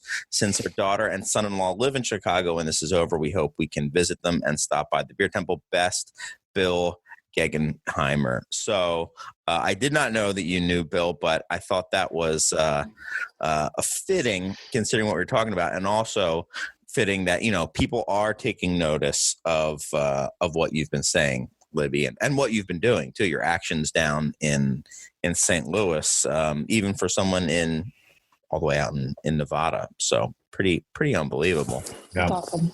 Yeah. Thank you, Bill. But yeah, I think we need to hear more voices from other people, right? We need to hear more businesses talk about what they're struggling with as well. And I think by you doing that, you allowed other people to feel more comfortable with doing that. So that's really great. I mean, I don't know if you remember this, like a month and a half ago, the BA was saying 60% of breweries thought they would close by July. I'd like to know what an update is. You know, I'd like to know what the hell the stats are right now. How many breweries feel that they're really going to go under? I have a feeling that the majority will not, and that the ones that are going to go under, the ones that should have just gone under anyways. I think that people who love craft beer and love the communities that are created around those spaces and those the brands are supporting them more than they ever have in the past. In ways that, you know, many people will never know about. And I think you need to tell those stories. And that letter that came in is a great example of how people are behaving all over the world, all over this country, in terms of supporting those companies that mean a lot to them. And what means a lot to people and brands are the people that work at those brands. It's not just the fucking beer. It's about you, and it's about Steve. Otherwise, your brand is bullshit. Uh-huh. Okay. Is there anyone else in the building that needs to get on the camera before the show's almost over? Is there any other living thing that can get on? We have 3 cats that probably won't, but this is Lucy. This is my girl. All right.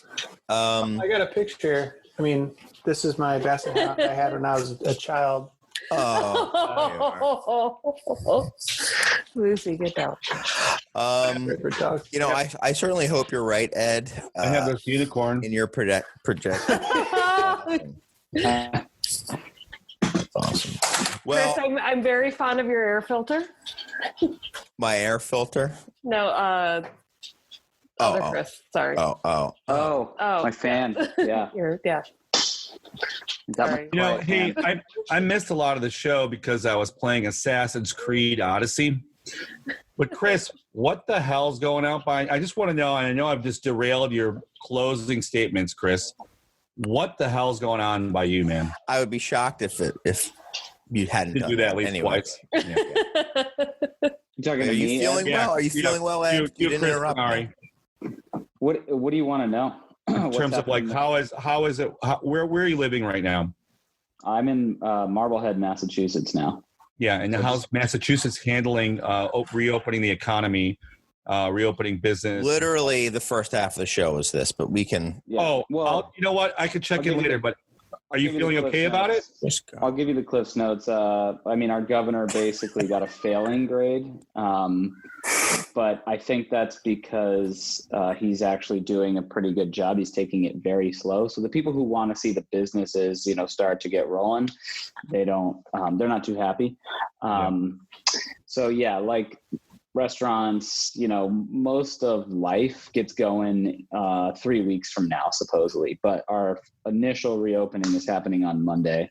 It seems like, you know, most of the breweries around here have, you know, adapted pretty well. A lot of them were either self-distributing, selling cans. Cans are very popular in the Northeast. So, you know, a lot of direct, you know, 4-pack sales. So, for the most part, I haven't. Are people putting like sex dolls in lawn chairs outside of the doors to line up?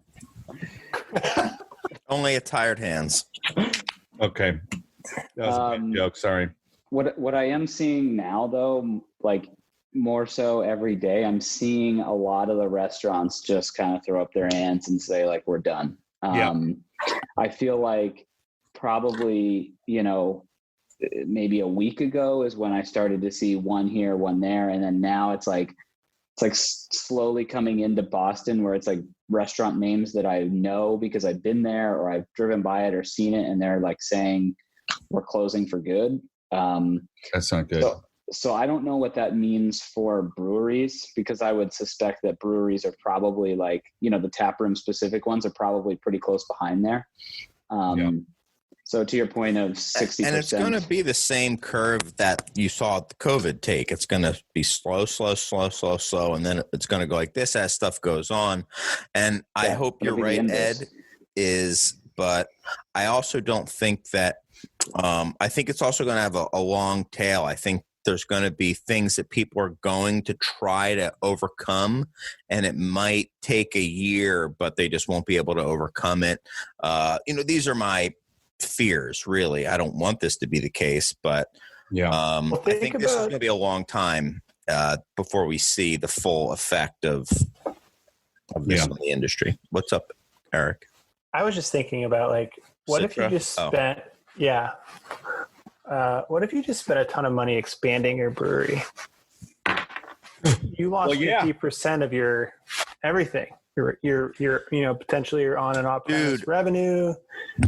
Saturday before you just described Night Shift.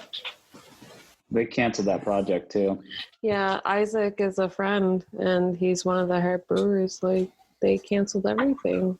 Yeah, Jerry, were they able to cancel? But they were able to cancel it. I mean, I'm not saying that makes it okay, but they're walking away is what the So Eric, the day before, the Saturday before parade day, when shit was hitting the fan, I mentioned this a few episodes back as well. My wife was not comfortable with me doing it, but I felt I needed to do it. Ed, I know you did as well. Fucking, of all the people, Jerry Nelson, the opening day of his brand new huge expansion. It was the Friends and Family Day. Yep. And fuck, man. So that answers your question. Like, well, Jerry, a huge new place. But like a 20 times bigger than his current space type thing. It's like 30,000 square feet, 4,000 square foot tap room.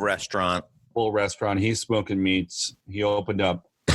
I've talked to Jerry. You should get him back on the show. He seemed like he was okay. He was ramping up his brew schedule. Like, I don't know about you, Libby. I will have him back. I missed the earlier part of the show. Did you shut down production for a second? No. Well, good for you. We did, and that really fucked things up for us. We're finally catching up. We don't make enough beer anymore at Mars. That's awesome, Ed. Good. Yeah. Well, we have one of your alumni working for us, Mikey Manning. Without him, I know. Without Mikey, this brewery would be dead. But yeah, in terms of like Pastry King of Chicago. He is the Pastry King of Chicago. But the thing is, you talk about expansion. Like, I think I'm the only asshole and moron who's actually opening up another brewery and tap room in Chicago, and a restaurant. And opening up another restaurant. I'm opening up 2 businesses, and we're opening up our retail location in the cultural center downtown on Michigan Avenue. So I'm opening up 3 businesses in the next few months. Good for you. Complete idiot. Yeah, good for you. I'm working on an expansion too. I know. I'm being serious. I'll stay hush about that. Thank you, Chris. Thank you. Double down. Appreciate it. I like. I'm just like, you know what? I want to make sure everyone gets back to work. I want to make sure that our employees have a job. And we rely on, we have to thank our community that we work with to make it happen. So, that's just basically it. But it's also based on like, I already spent all this money trying to figure this out. We got completely, blindsided. Well, we could just sit on this and do nothing or just try. And I'm so used to failing, I don't really give a shit anymore. You know, like, fine, who gives a fuck? Oh, it didn't work out.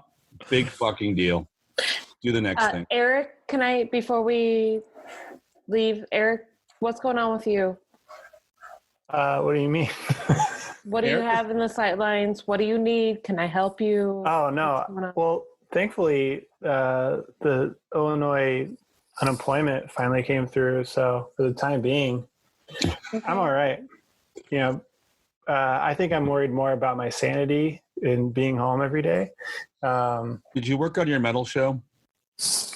I need to. I got the new computer in this week, so I can actually start on that. But yeah, I'm trying to start a modern rock radio hour rather than a station on Lumpin' Radio, because oddly in Chicago there's no good music.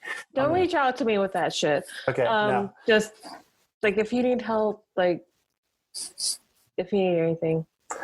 Yeah, you know, it's there's 40 million people like me who had who had this sense of normalcy in February and thought that life was going to be the same in June. And that's not the case. You know, I'm grateful for being healthy and the time I had in the industry and everything like that. I mean, it's changed me so much as a person, but, you know, I take a lot of solace in the fact, you know, going online and seeing a lot of people who had jobs that they just don't exist anymore, and they probably won't exist anymore, or at least in the way that they did. And, you know, my wife always says that I'm going through a grieving process with that. And that's probably true. Maybe I just haven't accepted the reality of what it is, but, you know, I'll be all right. I really appreciate it. But, hopefully there will be a day when things get back to normal. And, until then, I'll spend a lot of time with my dog reading books, making tie-dye t-shirts. Until Wisconsin again. Yeah. You know, I didn't know you were one of those tie-dye guys.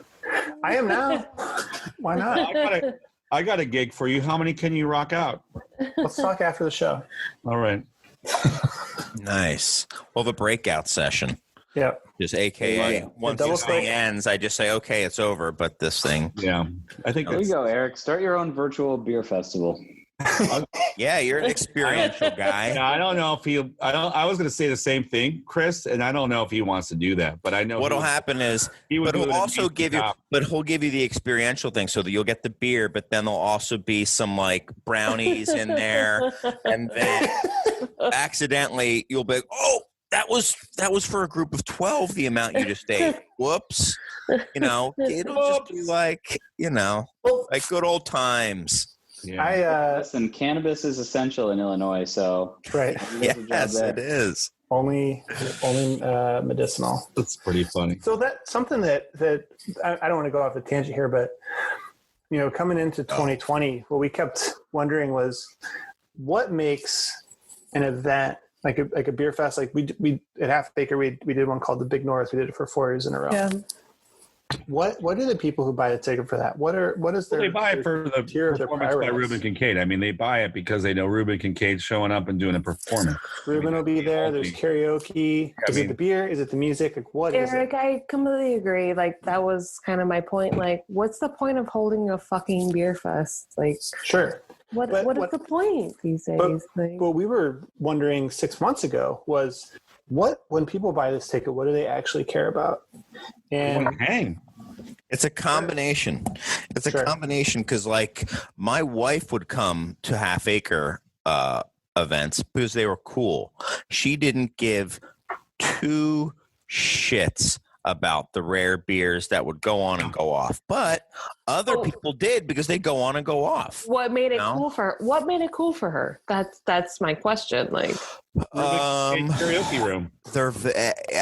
Half Acre was very good at experiential and always has been. You didn't even know what's going on there. Like, I didn't even know I could do archery or throw axes at people. I had no clue. I mean, they literally did have on the brew deck one year, just like tattoo artists. You just walk in and they're like, "What the what is that? I'm like, oh, that's just, we have tattoo artists. You can go get some tattoos. Also, and then I saw one guy who got his first tattoo ever at Halfacre there. And he was like, hey, look, it's my first tattoo ever. And he pulled up his sleeve and I was like, yeah. cool. But also, like, the community of Halfacre performs. The bands that are part of the team are actually playing. So they're sharing what they do, what the people in that brewery actually do in their other gigs, right? Their creative life. And that's actually really important too. But yeah, I mean, I don't know, man. I mean, everyone in this screen right now would hire Eric to do whatever the fuck Eric wanted to do if we could. We're all ready to ask you to do whatever the fuck you want. You're like an amazing human being. Everyone here is, but like, you're what made craft beer in Chicago, buddy. You made people understand what it could be. You did. You are. You helped you fucking drew the line of what a good event was. How not to do a shitty fucking beer fest. You're the guy. Your wrestling prowess and interest in it drove independent wrestling through the roof in the past 3 years. There's 3 out of 5 people here who never heard of this wrestling federation that you guys go. I was about to make beers for every wrestler. I mean, true. You have a lot of impact. You have a lot of impact in what you do, and that's you should accept that. Just whatever. I don't give a fuck. All right, I think that might be a good closing. Chris, it was really nice to meet you.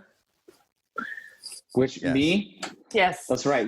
So why don't we go around? I'll go from me. We'll go around this way. We'll go Eric, Chris, Ed, and then Libby. Anything you want to say before we end the show officially, Mr. Kapraun? Yeah, I don't think I have anything in particular. Just take care and be safe. Be smart. Think about everyone else. Don't just think about yourself. That's really what I think matters the most right now. That might be a little preachy, but I really mean it. So yeah, take care. Chris? Well said. Yeah, the other night I did one of these Zoom things with a bunch of graduating seniors from my college, Santa Clara University. And every year they get to go to these events called Life After SCU. And one of them is a beer thing where they learn about beers, and my buddy's a part of it. So I brought some beer people in, and we talked about beer, and I said, listen, they posed this question at the end, like, what's your closing thoughts? I said, listen, I graduated from college in 2008, recession. It sucked. Uncertainty sucks. It's not fun at all. But I'm still here. We're all still here. We all lived through that. So that was my message to them. So I'd sort of kind of reframe it for this podcast, which is we've all lived through this type of thing before. Maybe not to this extent, but we're all still here. So, smart people figure it out. They make things happen. And I feel like that's the majority of the beer industry. That's the majority of our peers. So just have faith that you're going to figure it out, and we're all going to be okay. In a year or two from now, we're going to look back on this and say, man, what a wild time that was. I certainly hope so. Ed?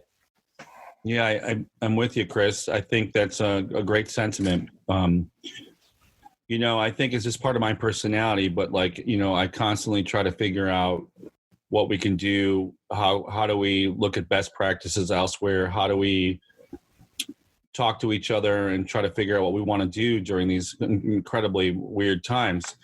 And essentially, it's basically just taking care of each other, and we can only do this together. So if we do this together, we're going to figure it out.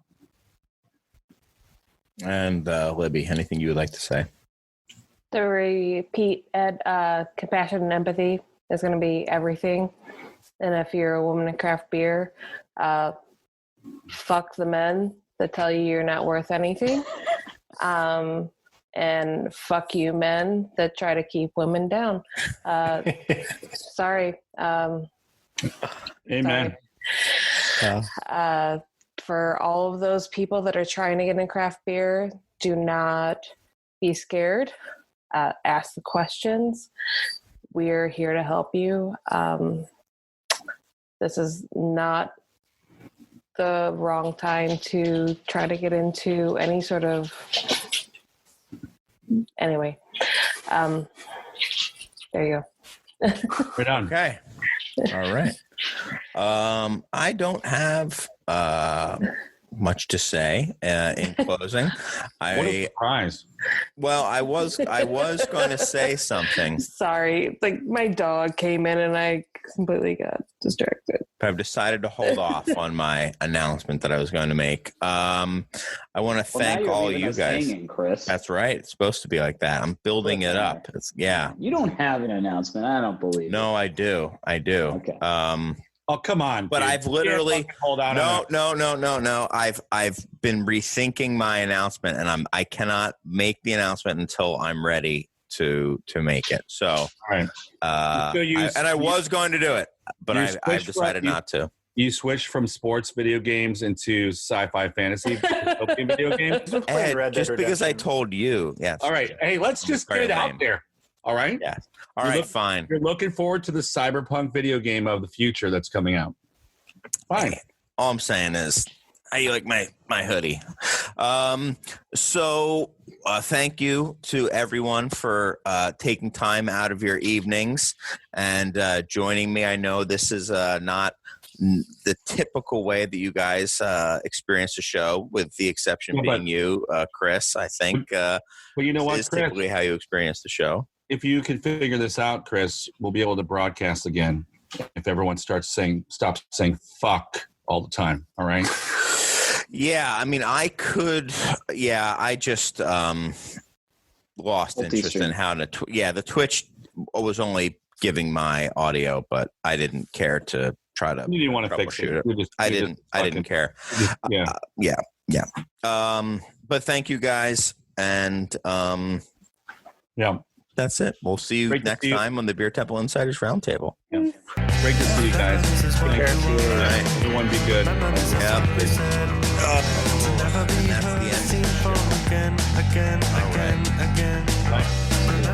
Great. Hey, by the way, Yeah. on Facebook, we put that thing around your neck and you do the karaoke. Oh, thanks. Everyone asks me, and I just like,